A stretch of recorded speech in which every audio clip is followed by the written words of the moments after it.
lubuto kyoto ne mmangalazi nabo balina ebibagatta naye kabeera kajanja okufaananako akooli namukazi omu nti omwandu tunaagukisizaawa nga yeerabidde nti alina omu wama sijja kweyogezanga kayobi avumaza obuuta nti owa zesirya nkoko ndiira butiko oba okwogera nga kino ekitaalimye tibaaba vaayo nfumbe yehe wamma mubadde mukimanyi nti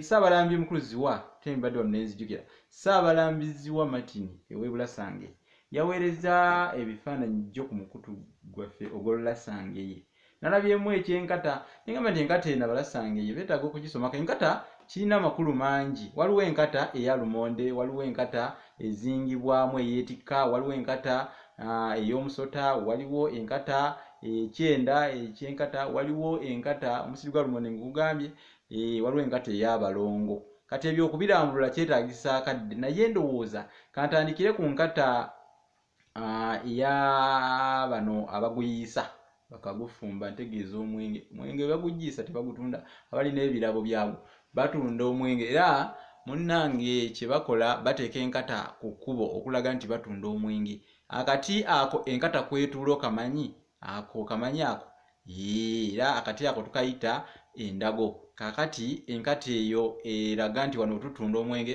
tugiyita enkaaka n'akati okategedde si bwe guli kale kati kankomeko wano kubanga mukome wano tweyanguye ng'omugenyi anaakyama kamba siibulire wano abaagalwa mbaagala nnyo awangale maaso moogi.